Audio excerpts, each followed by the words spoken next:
Hello everybody and welcome to this video where I will be facilitating you or I will be helping you to discover more of yourself. So see, the point is that we are all unique, we are all special, but we tend to forget what gifts we are born with. We tend to forget what we are good at, and we just go by living blindly what is asked to do. It comes by even during our childhood. Even during our childhood, we usually leave what we actually want to do, and we do what is asked to do for various reasons. It could be for pleasing the teacher, for pleasing the parents, for pleasing the society, or due to peer pressure just because a friend has done. So it could be various reasons. So all these tiny incidents, but actually happened thousands and thousands of times, have really imprinted an impression in your subconscious that you can never do what you like to do or what you want to do. So that's a wrong impression. It happens and it is very common. It is very normal. So the first thing to do is that not beat up ourselves or not feel bad for something that has happened, um, or not ignoring what we have actually forgotten. The thing is that we have to be honest, we have to be self-honest, we have to be honest with ourselves, honest with what we have seen around, honest with our experiences, and discover what this gift is within us, which is actually uh, which is actually waiting to be shown to the world. And we are not doing that. That is a purpose that we are born with. That is a mission that we have to take up in this life. So let's start with self-discovery process. So we've all had these various things in our life. Okay, we have childhood influences, we have roles that we play presently, we have some passions and interests, we have some talents and skills, and there are some synchronicities that happen in our life. I'll talk about it when we get there. And then we have some life-changing experiences. We have our existing beliefs, or the belief system that we call it, and empowering beliefs is a step that we need to do. And then we have all our excuses. So, and then the last step comes to take our power back. So taking your power back, it doesn't happen overnight. So the step is that you should first discover yourself, first discover what gift you have to offer to the world. Then comes a platform where you can actually portray that, showcase that, and then um, gather certain audience. Okay, I think I will get to that in the next videos.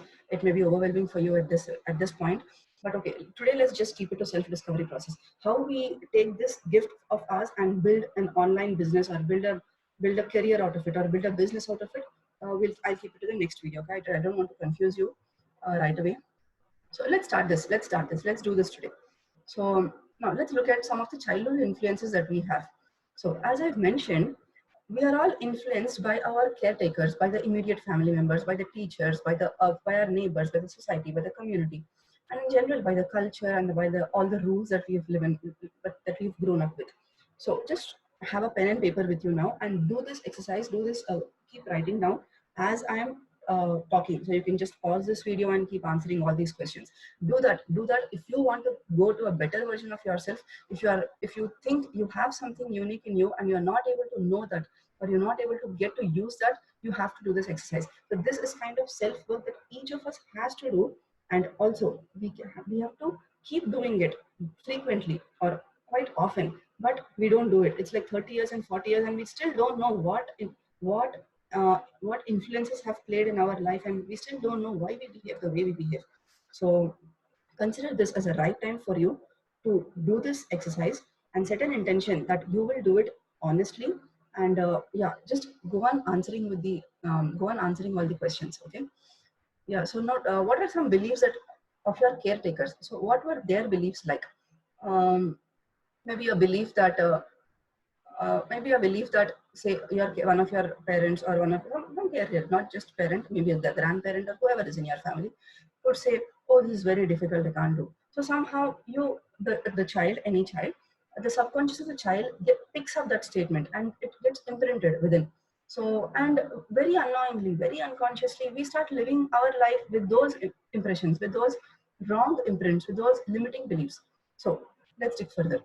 So note down some of the beliefs that your caretakers had, like maybe no, doing this is not our thing, or no, if you do that, it's definite that you will fail.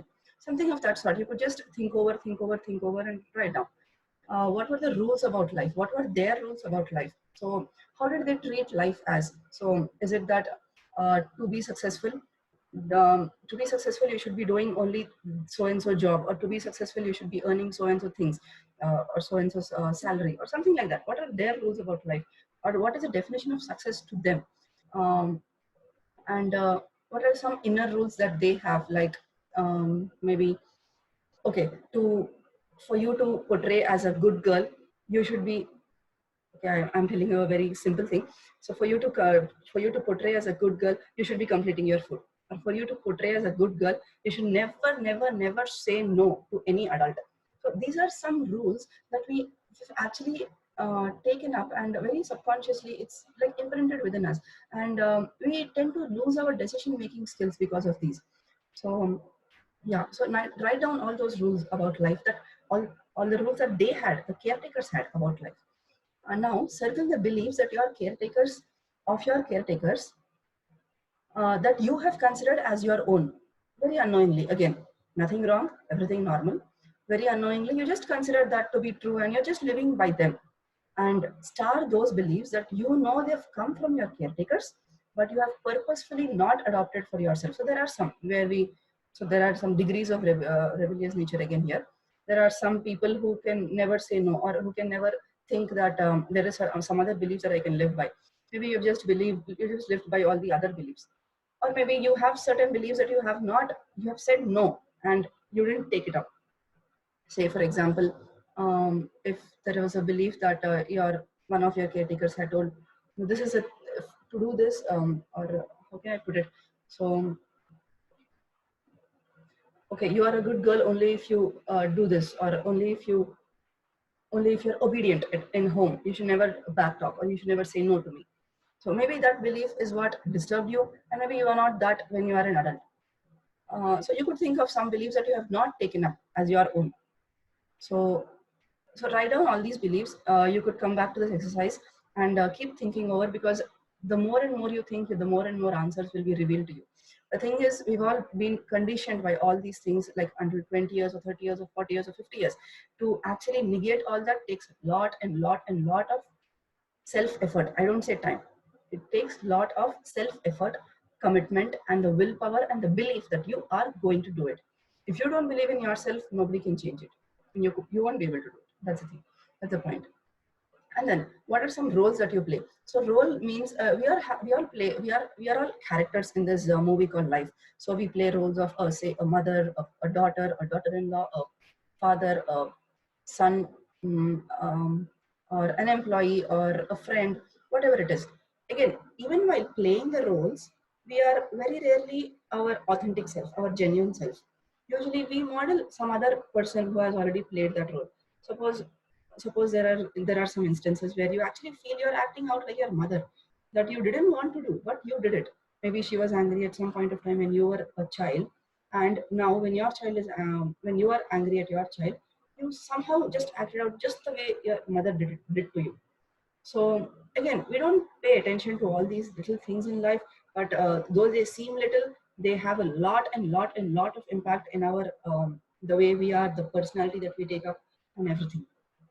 So write down in each of those roles, are you really the genuine self in your role that you are playing, or are you acting like just someone else? Say there is some grandparent who's told just life is so difficult. I mean, you've been hearing such dialogues, and maybe you're now at this in your stage of adulthood, you're really feeling that life is difficult. Maybe that's just a limiting belief that's stopping you to achieve more, to grow more, to learn more. So how can we negate that? And then, do you feel the way you play your role is not coming from within you, but it's coming from a past influence that you had during your childhood? So just note down what those kinds of behaviors you have within you. That's not coming exactly from you. They are coming from other influences that you had. You think you would be better, be your true self, if you discarded some of these beliefs that do not serve you. Maybe those aspects that you are trying to act out like another person, if you just drop it out, just imagine how would it serve you, how else you would have reacted, and how else would the situation be, how else would how differently the situation you would have created. Okay, then the next is passions and interests. So we all have passions and interests that we remember during our childhood, but usually forget as we are growing up and as we are getting busy to just live like a robot, just wake up, do our job, and then eat and then sleep. Again, wake up, do our job, eat and then sleep. What's hiding within ourselves? We never pay attention. So just write down answers to all these questions. What activities have you enjoyed as a child? What are some things you do presently that give you pleasure? What are some things that you know you love to do but you're not doing now for various other reasons? And I'll get to that reasons part, the excuses part later. Are you really passionate about something in life? Do you have something that's really passionate about, that you're really passionate about? And when are you your true self? What is that activity that you enjoy doing and you are actually your true self, your genuine, your authentic self when you're doing it? What comes very easy for you? What makes you feel in flow? Like you are just in flow, you have all that energy within you and you're just doing it charged up. If you could have anything you want, what could it be? If you could do anything you want, what could it be? If you have all the time in the world and there is just someone just tells you that you can do anything that you want, what is that thing that you want to do? What are the values that you have in life? So do you have a value system in life? Often we don't even have something like a values, and we don't actually think about ourselves actually. So coming to values, it's like, is honesty one value in your life? Is truth one value of your life? So what are some values that you have in your life? So each one lives by our values. So if you are listening to, like if you're taking advice from 3 or 4 people, different people, and each one has their own perspective, obviously. So which advice would you listen to? I mean, if you're going blindly, you just listen to everyone's and get confused. But if you are mindfully and taking a decision, I mean, any person who's mindfully taking a decision would actually figure out each person's perception, and if that is aligned to my values. So my value could be, say, respecting a child in terms of feeding food, for example, just an example. If someone is advising something else, maybe I would not take it. It's right for that person. See, each one is correct according to his own perception. Nobody is right, nobody is wrong. It's I mean, it's waste of your mental energy to judge someone, to judge yourself, or to beat up yourself. Nobody is right, nobody is wrong. Each one behaves, each one talks according to his own perceptions. Whether you align with, or whether you taking their advice or not, depends on whether what they say aligns to your value system. So do you have a value system for yourself, for your life? What are those values that you have in your life? What are the changes that you wish to see in the world around? Is there something that you would want to see in the world? Is there some problem that you would like to solve in the world? What are some aspects of your life that you are committed to? What would you be doing to live in integrity? So if you should be living in integrity, what are some things that you should be doing? Maybe something that you should not be doing. You should trash some of the things that you are doing and they're not serving you. Maybe you're not your true self when you're doing them. So list out all those things. And then let's move on to talents and skills. So there are some talents that come very easily for us. And the okay, skill is something when that we acquire when we spend time, energy and effort in nurturing our talents. Now that might happen for someone, that may not happen for someone, that's okay. But um, so what are some skills that you would like to have but you've never invested in learning? That is the second question. And what are some talents that will come very easy to you? Again, there could be learnable skills also. Say you like to do something, but you don't have the skill to do something. The skill is always learnable. Once you know that you like to do something and that solves certain problem in the world, and that can become your career, or that can become your money generating business model, then what are the learnable skills that you should be having, and how should you be learning each of them? So that's the journey that we'll go further.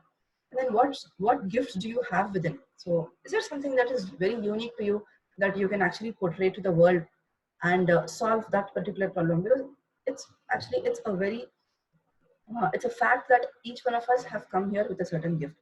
If we are not utilizing that gift and we're just going by the crowd, we're just conforming to the society, we're just doing what others are doing, we are just wasting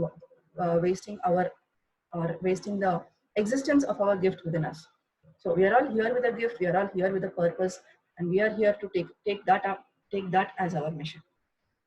And then synchronicities. Let's come to synchronicities. So what are some synchronicities or coincidences that you have noticed in your life? What are coincidences or what are synchronicities? I'll just tell you something about it. It's like you get something in your mind, like say you are interested, you would like to learn about web designing, but you don't know anything about it. Suddenly, in like after 2 days or 3 days or 5 days or some certain days, you listen to some of your friends who are talking about web designing, and then it suddenly strikes to you that, oh, just 2 days back or 5 days back, I just thought about it. So there is someone who is talking about it. Maybe I learned something out of it. Or say you like to sew, or you like to do knitting, and just 4 days later or 5 days later, you come across a video on Facebook or somewhere where people are knitting, where they're teaching knitting, and then it strikes to you that, oh, I just thought about it a while back and it's coming here. But the point is that we are not aware of such coincidences, because we're not mindful in whatever experiences that we're having in life. Life is giving you experiences so that you will be aware of what's coming to you, and you will learn something out of it. So the first point to actually start noticing your synchronicities is start being aware of it. And then, even if you have noticed that coincidence and you don't take a step ahead, like start learning that tool or start learning that skill which you have wanted to do, that we don't do. So again, that comes in a later step where we have to eliminate our excuses. So why we don't do that depends on what beliefs you've had. Okay, not to confuse you, I'll get to that later. So what are some coincidences that you have had, say related to your home? Maybe you wanted to have a home, and then say 6 months later you just see a hoarding there, and say 1 month later just you see an advertisement saying there is a vacancy in that community, or there's someone selling that plot in that community. Just things just happen in a I don't say in a second or something, but things just fall in place because you've had this idea and life gives you gives you experiences so that that idea becomes a reality. And so what are some coincidences that you have related to some achievements, maybe in your childhood, in your past, anywhere, or related to your job? Maybe you're searching for a job, and someone just comes by telling that they have a vacancy in their company, something related to it. Even if it is not job, even if it is not home, any tiny achievements that you've had, even if you have not achieved, but you have definitely had coincidences. Whether you have achieved or not depends on whether you've taken a step or not. So that's another thing to discuss. So note down all the coincidences that you've had in your life. Is there anything that you've repeatedly told yourself, like I would love to do, but never followed your desire? Maybe there is one thing or couple of things that you've always told to yourself that I would love to do that, but you didn't take a step. So we'll get to there, how you can take that step, actually take that step and go ahead. Life-changing experiences. So all of us have had some life-changing experiences, like moving homes or moving schools very often, or death of a loved one, or say some bully that happened in school, or say some conflict, something. So, or some failure in an exam. So if you see it as if you see a conflict as a conflict, it remains a conflict. If you see a failure as a failure, it remains a failure, and you will also label yourself as a failure that actually affects your entire life. So if you look at a situation as a learning experience, there is something to learn out of it, and you will grow from that learning. So you will use that learning in other experiences. So let's make a list of all the significant events that you have experienced until now. What were your turning points in life? What were your learnings? Are there any patterns? What things energized you? What was your life focusing on? How did your values change along the way? So even along the way, if your values have changed, how did your values change along the way? Okay. Then let's move on to belief system, existing beliefs. So let me tell you this: 95% of 98% of our thoughts that we have, the beliefs that we have, are not ours. You can just do a digging into yourself and understand 95% to 98% that you have in your mind are from other people, are from your childhood experiences, from the adults that you are surrounded with, from your friends that you are surrounded with. So what are some beliefs that you live by? Just make a note of all these, okay? What are some inner rules that you have? That what are your rules? Like, how many other times I try, it's sure I'll fail. Let me not even take it up because I'm anyways going to fail. Something like that, that you've always told yourself. From where or whose influence do your belief come from? You think it is true. Have you developed any fears based on those beliefs? So if it's someone else's beliefs, maybe you've developed fear out of it. Say someone has portrayed life as a difficult situation, as a challenging situation. Oh, after marriage, you'll always have keep having problems. Maybe you've developed fears out of that belief. Maybe it's not actually your belief. Maybe you can actually trash that belief and start enjoying life as it is. So what are they? Maybe there are some beliefs like that came from your parents saying, "Oh, you are bound to fail," or something that's stopping you from moving to the next step ahead. Can you discard your limiting beliefs? Can you just think of what beliefs are limiting you and discard them? How do you empower our beliefs now? Make a note of all your existing beliefs according to the above step. Now rewrite each of the limiting beliefs with a new phrase that empowers you. Just negate that belief. If it is not in alignment with your true self, this is the right time to discard that belief. You're not supposed to live according to others' beliefs. There's nothing to hurt someone. You need not hurt someone, but you need not live by their belief. That's the point. Okay. So see if it is actually aligned with your true self. Feel the power that this new belief has installed in you. After rewriting each of the limiting belief, keep reading it. Read it 5 times, 10 times, 20 times, and feel that power that this new belief is actually installing within you. You can, I'm again telling you, you can experience this only if you do it yourself. If you don't do it and you say that I'm like this, my life is like this, we cannot move ahead. Okay. Now, eliminating your excuses. So we've all had many, many, many excuses, many buts in our life. Uh, Life keeps giving us experiences to learn from, situations to learn from, but we don't learn from it. We kind of just ignore them, saying, but it's too hard, but it's too risky, but it'll take too long, but I don't have time, but it's overwhelming, but I'm a slow learner, many other buts. So, did you ever try to actually know that it's too risky? Or did you even have a mental scan through to actually see if it's too hard? We don't usually do this. We immediately jump to conclusions. That again comes from the limited beliefs that have been impressed in our subconscious during our childhood. So this is the time to actually trash all those beliefs, trash all those limiting beliefs, and take your true power with you to yourself. Now, note down all the excuses that you have. Just note down all the excuses, all the but statements that you have. Okay. And then rewrite all your excuses with a positive affirmation statement. Like, if you think you don't have time, I don't have time, you just change it to I make time for what is important for me.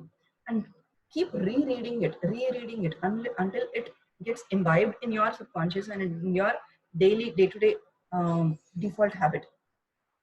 And then you will see that wonder happening to you, that you will actually make time for what is important. See, we are all living very mindlessly on autopilot mode, like browsing our news feed on Facebook, etc. We are not taking time to watch, to invest in what's important for our own self. So the next thing is taking your power back. No, now that you've done all this exercise, the mental exercise, now it's time to take your power back. So who or what do you blame for any negative situation that has happened in your life? Just think over. Do you blame someone? Do you play this blame game? Or how do you approach the negative situation? How do you resolve any negative circumstances? In what way do you feel pressure to achieve? So you want to achieve something, say you want to earn something, or you want to make a big name, or you want to leave a legacy. But why? Why is the reason? Is it coming from within you? Or is it due to some comparison? Or is it because you have to please others? Or is it because my friend is doing it, my friend is earning so much, and I have also to earn so much? What is that why behind your achievement, or your feeling to achieve? And then now note down all this. What percent of my energy goes towards, just note down what percent of your energy is going towards pleasing your family, pleasing others, being pessimistic, thinking about resentment, negative self-judgment, regrets over failures, controlling others or other experiences that you don't have control on, or worrying, just worrying about life, about the past, about the present, and about the future. And what percent actually goes to your authentic self, to bring out the authentic self. Just write the percentages. I cannot tell more. These figures would actually show you how much you are investing in your own self work. So the more you reduce all the negative, the limiting things, the things that are actually limiting you, and the more you invest in bringing out your true self, your authentic self, is when you can take your power back in your hands and have total control on your mind and start to build your business or your career around your gift that you have come to this world with. So I'll get to that in my future videos. So for now, just do this exercise and comment below if you need some help, or if you've realized something, or if you want to share something, anything that you'd like to share, just comment below. And yeah, that's all for this video. And cheers. Do this for yourself. This is the time that you have to change for a better version. Cheers. Bye bye. Take care.